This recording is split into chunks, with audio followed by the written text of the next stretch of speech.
ደስታ ያልተጠበቀ ነገር ተናገረ። እሱም ነገር እንግዲህ ሩታ ለኔ የማትሆን ከሆነ ራሴን እስከ ማጥፋት ልደርስ እችላለሁ። እንቅልፍ እየተኛው አይደለም፣ ሰላሜን አጥቻለሁ በእሷ የተነሳ እያለ ነው።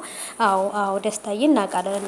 ሩታ የሰውን ሰላም እንደምትነሳ እናውቃለን። ምክንያቱም የፍቅር ሰው ናታ፣ እናውቃለን፣ እንረዳሃለን። በዚህ በኩል ግን ደግሞ ሩታን አስገድደህ ግን ያንተ ማድረግ አትችልም።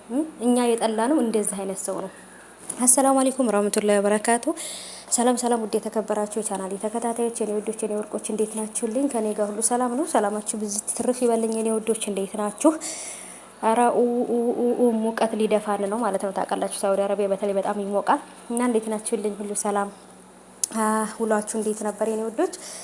አልሐምዱሊላህ ረቢል ዓለሚን። እንግዲህ አላህ ለዚህ ሰዓት ለዚህ ደቂቃ አድርሶናል እላችኋለሁ። በሰላም አምሹልኝ የኔ ውዶች።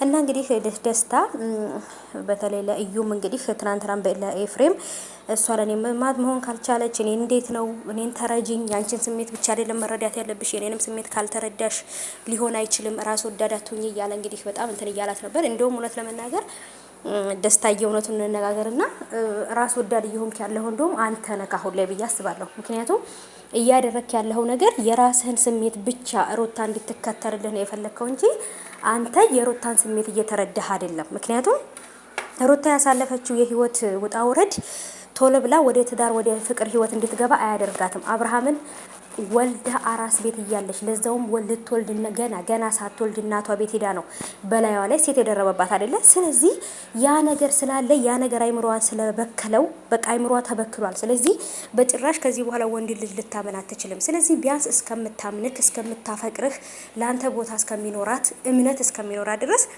በተስፋ ልጠብቃት ይገባል ብዬ ነው የማስበው ማለት ነው። እና በጣም እየተነጫነጨ ነው ያዙ ልቀቁኝ እያለ ነው ደስታና እኔም እረዳሃለሁ፣ ፍቅር ነው። ግን ደግሞ ቢሆንም እሷንም ካልተረዳሃት ተረጋግተክ መስዋዕት ከፍለ ካላገኘሃት፣ በነገራችን ላይ በጣም መስዋዕት ከፍላችሁ ሰርታችሁ የበላችሁት ነገር ይጥማል አይደለ? የነ ቶሎ ቤት ሳይዘጋ ድረ እንደሚባለው ቶሎ የተባለ ነገር መጨረሻው አያምርም። ምንም ነገር ደግሞ ቶሎ የተሰራ ነገርም አይጣፍጥም አይደለ? ስለዚህ ፍቅርም ቢሆን ትዳርም ቢሆን በመስዋዕትነትና በትዕግስት ሲሆን ነው ብዬ ነው የማስበው። ደስታ በትዕግስት ሩታን ጠብቃት፣ ስሜታዊ አትሆን ማለት ነው። ይሄ ስሜታዊነት ሩታን ያሳጣሃል።